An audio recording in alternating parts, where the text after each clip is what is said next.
En este concepto. Este es un ejemplo muy claro de otra cosa que pasa mucho con los pagos al extranjero.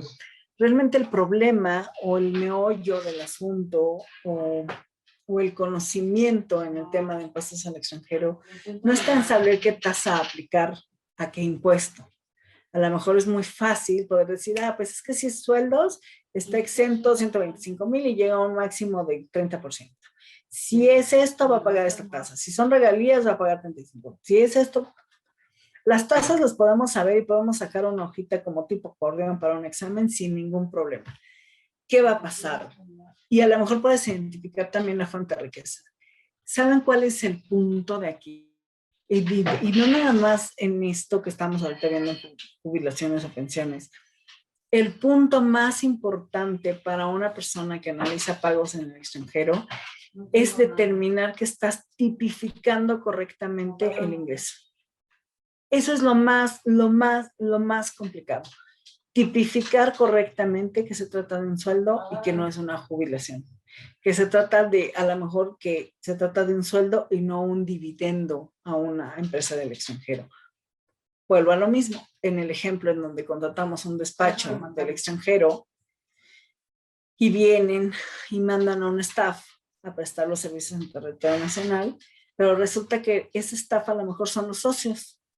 Y entonces ahí lo que tenemos que tener mucho cuidado es en revisar si estamos pagando un sueldo, un dividendo, un honorario, porque la figura, el hecho de que esté aquí el socio del despacho, que es el que va a llegar a él el dinero como beneficiario efectivo, puede cambiar totalmente la figura. ¿Me explico? Entonces tenemos que tener un análisis muy detallado, muy profundo, de qué da origen a los pagos, qué servicios están prestando y todo este tipo de cuestiones. No es un tema nada más de decir, es que le pusieron jubilación, es que le pusieron sueldo, es que en el contrato dice asistencia técnica en lugar de que diga regalías.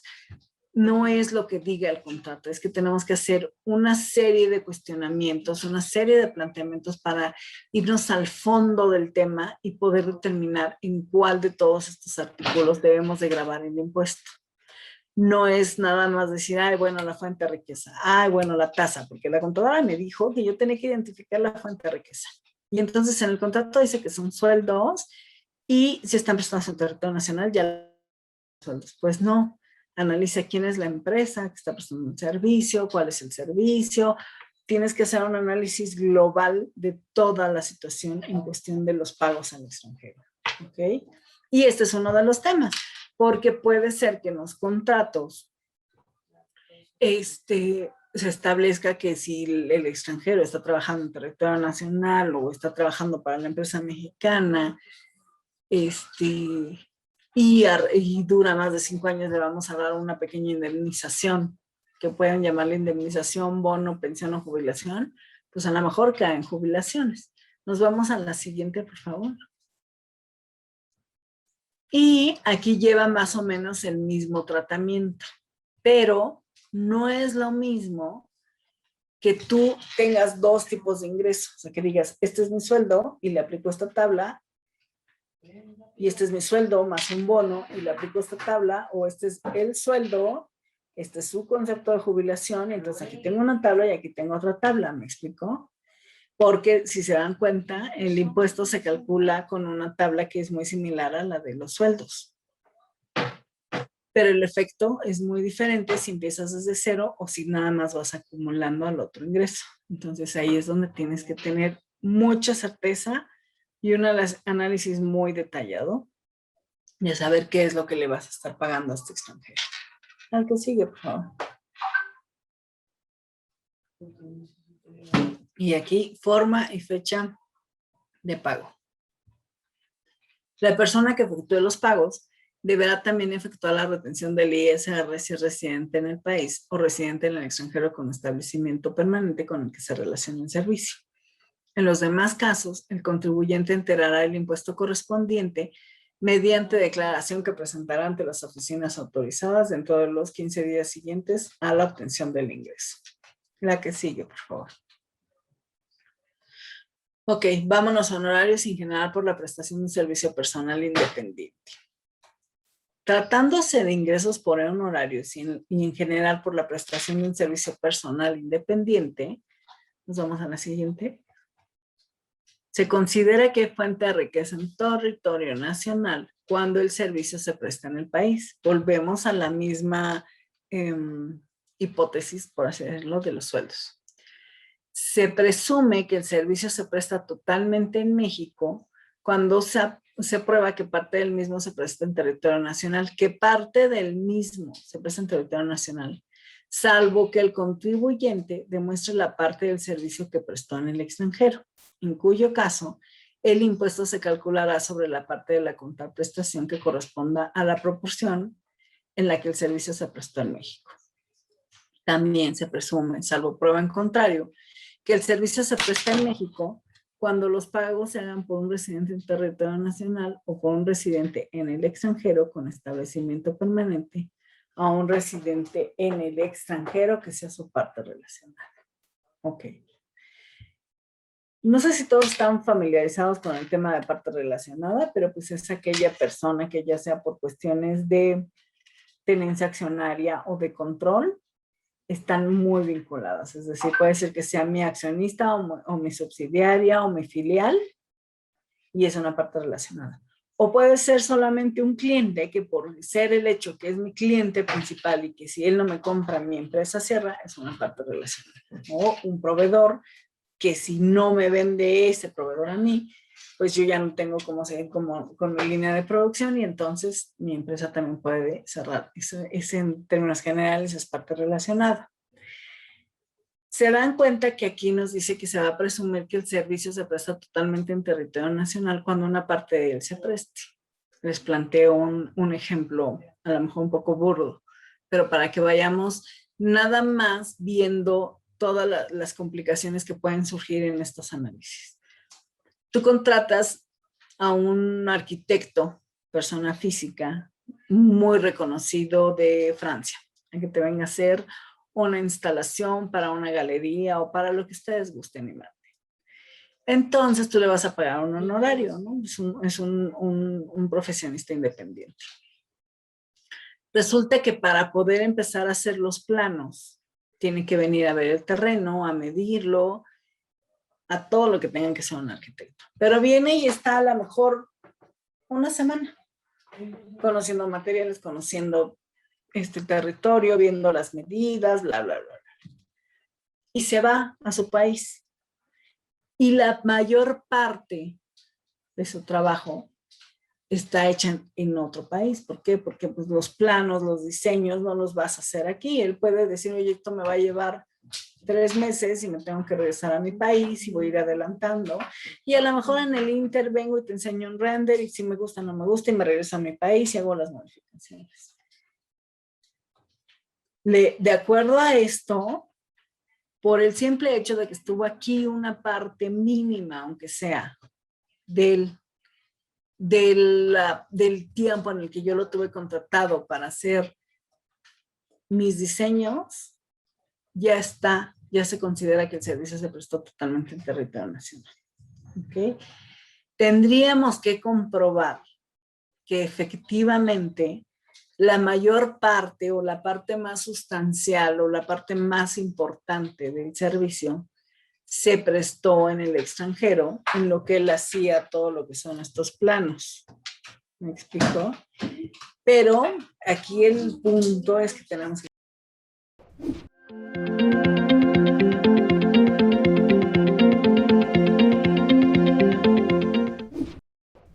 comprobar. ¿Y cómo puedes comprobar este tipo de cosas? Entonces, ojo también ahí, cómo está establecido. Muchas veces los contratos te ayudan, pero sí hay ocasiones donde tenemos una imposibilidad real de poder hacer este tipo de comprobaciones. Entonces, realmente ahí la sugerencia es que sí te vayas por la retención. Si te ves Porque luego de repente como mexicanos somos bastante creativos y creemos que podemos hacer y demostrar y decir y tal. Y la realidad es que cuando te enfrentas con una autoridad que está bastante cerrada y que está yendo solamente por el recurso y tratando de imputarte una retención que tú decidiste no hacer, pues no es tan fácil que puedas puedes hacerlos partícipe de tu imaginación de cómo comprobar que no se prestó un servicio en territorio nacional. O sea, tienes que tener pruebas muy específicas. A lo mejor si contratas a un químico para que haga algunas pruebas de tu producto, pues a lo mejor es más fácil, porque si tienes manera de decir que el laboratorio no está en México, que su instrumental y todo está en territorio extranjero y que la parte que prestó en territorio nacional le fue mínima. ¿Me explicó? Pero hay otras cosas en donde no es tan factible y entonces pues tenemos que tener mucho cuidado y no tenemos que perderlo de vista, ¿ok? Vamos a la siguiente. ¿Cómo pagamos impuestos? Igual, aplicamos la misma tasa, es un ingreso que va de 0 a 125,000, una parte exenta, también en los ingresos percibidos en un año calendario o en un periodo de 12 meses. ¿Okay? No nada más es de enero a diciembre, sino puede ser de febrero a enero del próximo año. Y tenemos una parte exenta, una grabada al 15% y otra grabada al 30%. La siguiente, por favor.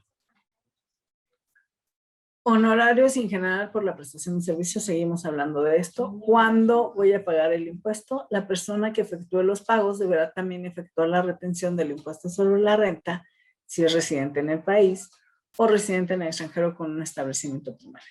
En los demás casos, el contribuyente enterará del impuesto mediante declaración en las oficinas autorizadas dentro de los 15 días siguientes a la obtención del ingreso. ¿Okay? La que sigue. Ok, ¿se acuerdan que les mencioné lo del tema del responsable solidario? Entonces, ¿dónde viene esto también estipulado para que lo tengan muy presente y cuando tengan que consultarlo vayan? Es el artículo 26, la fracción 14 del Código Fiscal de la Federación. Personas a quienes residentes en el extranjero les presten servicios. Las personas a quienes residentes en el extranjero les presten servicios personales subordinados o independientes, o sea, no nada más sueldos, sino también honorarios, cuando estos sean pagados por residentes en el extranjero hasta el monto del impuesto causado. Es decir, en estas estructuras, o tú puedes tener a tu papá que le está pagando al diseñador o al arquitecto para que venga a diseñar tu casa, tú no le estás pagando, pero es a ti a quien te están prestando un servicio, entonces tú eres el responsable solidario y tú eres el que tendría que hacer el pago del impuesto correspondiente, ¿ok? Importante, no olvidar. La que sigue, por favor. Ok. Vámonos a otro rubro que viene muy detallado, honorarios y consejos administradores y otros. ¿Cuándo hay fuente de riqueza? Cuando sean pagados en el país o en el extranjero por residentes en México. La tasa de retención es el 25% sobre el total del ingreso obtenido sin deducción alguna y retiene la empresa que le paga si es residente para efectos fiscales. Pero fíjense, este es un concepto también importante. Honorarios a consejeros administradores y otros. ¿Se acuerdan que les decía que lo más difícil en esta parte de tributación internacional es la correcta tipificación del ingreso? Si tú tienes a tu miembro del consejo, a una persona que es parte, a ver, una situación, una empresa subsidiaria, una empresa mexicana que sus accionistas son extranjeros, una empresa en el extranjero.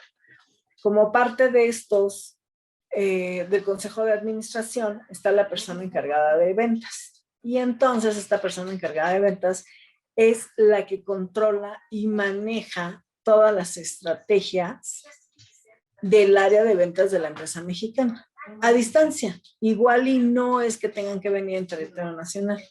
¿Okay? Entonces, si nos ponemos muy estricto, o sea, si lo vemos nada más como, es un sueldo y no lo está prestando en territorio nacional, pues entonces no hay ninguna retención. Sí, pero resulta que este hombre es miembro del Consejo de Administración y entonces tenemos que delimitar muy bien si las funciones que él está haciendo son un sueldo ordinario o le estás pagando un honorario. por sus consejos, por la administración, por sus consejos o por la asesoría que da dentro del consejo de administración. Que en este tipo de consejos de administración, por ejemplo, muchos de ellos son son las estrategias de venta, cómo llegas a un mercado, qué cosas vas a hacer, ¿me explico? Esos son el tipo de cuestiones que tenemos que tener muchísimo cuidado en cómo vamos delimitando y establecerlo muy bien, porque si ustedes se dan cuenta, en un honorario a consejero o un administrador, el requisito no es que esté en territorio nacional. Él puede prestar la asesoría desde el extranjero, pero si tú le pagas desde aquí, ya hay fuente de riqueza y ya le tienes que retener. ¿Ok? La que sigue, por favor. Goce o uso temporal de inmuebles. Esto también se da mucho, los extranjeros que llegan a comprar casas y los están rentando. ¿Cuándo van a tener fuente de riqueza en territorio nacional? Cuando en el país estén ubicados dichos bienes. Se consideran ingresos las contraprestaciones que obtiene el residente en el extranjero por conceder el derecho de uso o goce o demás derechos que se convengan sobre un bien inmueble ubicado en el país, aun cuando dichas contraprestaciones se deriven de la enajenación o cesión de los derechos. La tasa de retención es el 25% sobre el total de ingresos obtenidos sin deducción alguna. Retiene la empresa que realiza los pagos y esta empresa en el extranjero está obligada a la emisión de CFDIs. ¿Okay? Cualquier empresa que rente un bien, que ceda, cualquier cosa que haga con un bien y tiene además la obligación de emitir un CFDI. ¿Le puedes cambiar, por favor? Ok, los bienes muebles, bienes destinados. A ver.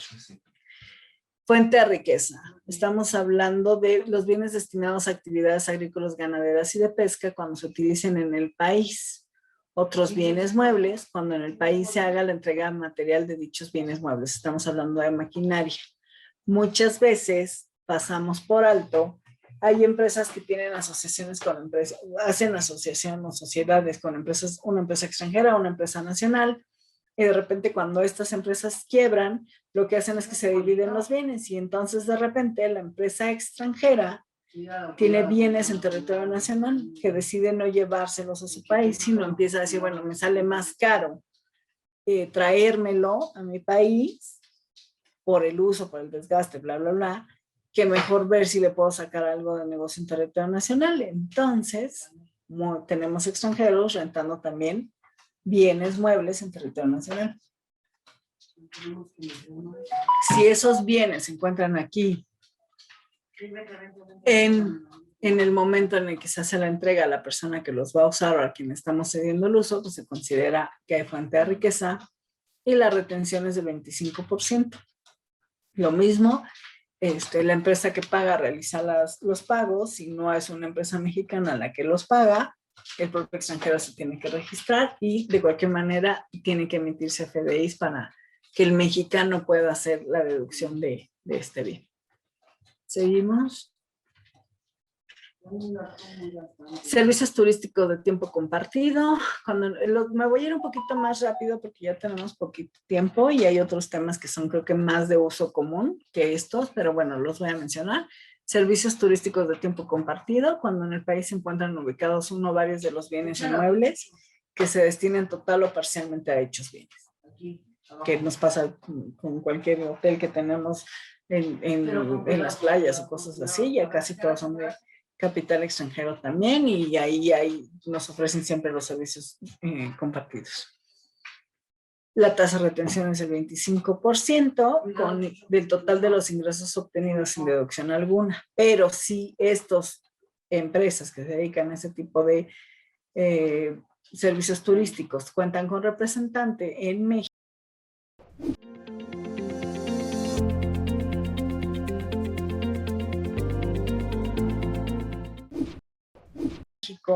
pueden pagar el 35% sobre la utilidad. Tiene la empresa que realiza los pagos y también tiene la obligación de emitir CFDIs. La que sigue, por favor. 160 nos habla de la enajenación de inmuebles. ¿Cuándo vamos a tener fuente de riqueza? cuando en el país se encuentren ubicados los bienes inmuebles. La tasa de retención es el 25% sobre el total de los ingresos obtenidos sin deducción alguna. Retiene la empresa que realiza los pagos o el contribuyente hace un pago directo de la contribución. Si no le paga a una empresa residente en territorio nacional, el residente en el extranjero se registra, hace el pago de su impuesto dentro de los 15 días siguientes. En esta tenemos la opción de que se haga un dictamen para poder pagar con la ganancia. Ahí tenemos ciertos requisitos que son muy específicos, con muchas fechas y muchas cuestiones que tenemos que cumplir para poder hacer el pago sobre la ganancia, ¿ok? Pero hay que hacer un análisis previo. En alguno de los casos, dependiendo de los importes, conviene mucho irnos sobre la opción del dictamen en lugar de pagar el 25% sobre el total de los ingresos obtenidos. Cuando es un ingreso pequeñito, pues a lo mejor nos conviene más pagar el 25% en lugar de pagar los honorarios del dictaminador y los tiempos y todo eso, ¿ok? Entonces, pero están grabadas las enajenaciones de bienes inmuebles. La que sigue, por favor. Enajenación de acciones o títulos valor. Ok. Cuando tenemos fuente de riqueza en territorio nacional, cuando las acciones o títulos valores que representen la propiedad de los bienes se ha de... A ver, perdón, me cuatropié. Ok. ¿Cuándo vamos a considerar que las acciones tienen fuente de riqueza en territorio nacional? Cuando estén representadas por bienes de empresas residentes en México. Ok, es decir, o cuando el valor contable de dichas acciones provenga directa o indirectamente en más de un 50% de la enajenación de actividades de las actividades en México o tenga un usufructo o cesión de derechos de usufructo. A ver, ¿qué es lo que nos dice? Cuando nosotros tenemos acciones de una empresa mexicana, por ende, tenemos la obligación de pago de impuestos en México. Pero, ¿qué pasa con todos estos requisitos que les acabo de leer medio cuatrapeado? Puede ser que nosotros estemos vendiendo acciones no de la empresa mexicana, sino del holding. ¿Ok? Puede ser, tenemos una empresa en México y tenemos un holding en Holanda. ¿Ok? Y nosotros estamos vendiendo las acciones de Holanda. Entonces, pudiera parecer que no hay no hay fuente de riqueza en territorio nacional o que ni siquiera tendría yo que notificar al gobierno mexicano porque yo estoy vendiendo acciones de una empresa holandesa. Pero no es así. Sí se considera que estoy vendiendo prácticamente la empresa mexicana si más del 50% de la tenencia accionaria de esta empresa está representado por acciones de una empresa mexicana. Entonces estamos hablando que tengo una holding que tiene inversiones del 60% en la empresa mexicana. Aunque yo venda las acciones de la holding, vamos a considerar que estamos vendiendo ¿qué? Fuente de riqueza nacional, porque lo que estás vendiendo realmente es la empresa mexicana, ¿me explico? Estás hablando de una holding que su principal capital son las acciones de una empresa mexicana. Entonces ahí tenemos la obligación de pagar impuestos en territorio nacional. ¿Okay? O por el simple hecho de que la mayor parte de los activos son o representan en el capital, pues por la parte de la empresa mexicana. ¿Okay? Ahora, también se considera que hay una enajenación de acciones cuando vendemos las negociaciones en una AMP. Una AMP es una asociación en participación. Es decir, muchas veces, y esta es una figura que siguen ocupando muchos de los extranjeros, no es que constituyas una empresa en territorio nacional para hacer operaciones. Muchas veces lo único que haces son como acuerdos de cooperación, en donde una empresa puede poner su conocimiento, otra empresa puede poner el capital y van a entrar juntas a ofrecer un producto, un servicio al mercado. Estos son asociaciones en participación, contratos de asociación en participación. Entonces, si tú tienes un contrato así y tú vendes tu participación en este contrato que hace operaciones en territorio nacional, se considera o se asemeja a la enajenación de acciones, aunque no existan acciones como tal, solamente tienes una negociación, ¿ok? Pero eso es muy importante también que lo tengan en cuenta porque las asociaciones en participación sí son muy comunes o más manejadas por empresas extranjeras que empresas nacionales. En México también podríamos hacer asociaciones en participación, pero no es una figura que estemos tan familiarizados. Nos vamos a la que sigue, por favor. ¿Cómo vamos a pagar impuestos? Pues el 25% sobre el total de los ingresos obtenidos sin deducción alguna retiene el adquirente si el que adquiere es un residente para efectos fiscales en México. Pero muchas veces la operación se puede dar entre dos residentes en el extranjero y entonces, pues ahí no hay quien retenga, pero eso no quiere decir que no se tengan que pagar impuestos. También se tienen que pagar impuestos en territorio nacional y entonces la empresa en el extranjero, la que lo enajena, se registra y hace su propio pago de impuestos 15 días después de que se haya obtenido el ingreso. En este caso, también tenemos la opción de dictaminar para pagar solamente sobre la ganancia. En aquellas empresas muy grandes, muchas veces resulta muy benéfico hacer el pago con un dictamen. Entonces, ojo aquí, porque les digo, tienes que cumplir con un aviso de que vas a presentar un dictamen, tienes que tener muchas fechas muy específicas. Si se te va una fecha de presentar algún aviso, alguna notificación al SAT, ya perdiste y te vas sobre el 25%, que puede llegar a ser una diferencia abismal. Puede haber casos incluso que al tener un dictamen, si está bien validado, que obviamente es lo que van a validar en el dictamen, la operación puedas estar haciendo una operación con pérdida. Entonces, hay que analizar muy bien las opciones y revisar si nos convendría o no nos convendría tener un dictamen o no. La que sigue, por favor. ¿Qué es lo que necesitamos para poder hacer un dictamen sobre la enajenación de acciones? Primero, que haya un representante en territorio nacional, es el que va a asumir la responsabilidad total sobre el adecuado pago de los impuestos. Y no es que nada más asuma la responsabilidad en ese momento, va a asumir la responsabilidad durante 5 años, que es el tiempo en el que la autoridad fiscal tiene para llegar a revisar que la operación fue correctamente determinada. Otro de los requisitos es que no sean refipres o territoriales, es decir, que las empresas no tengan, no sean, o sea, los residentes en el extranjero no sean residentes de estas jurisdicciones de baja imposición fiscal. Okay, ese es un requisito indispensable. Vas a pagar una tasa del 35% sobre la utilidad y tienes que presentar tu dictamen.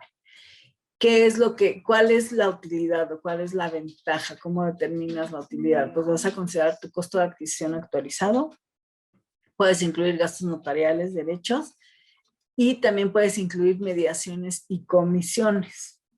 Entonces les decía que en muchas ocasiones pudiera llegarse a dar el caso de alguna pérdida o realmente de tener una disminución fuerte e importante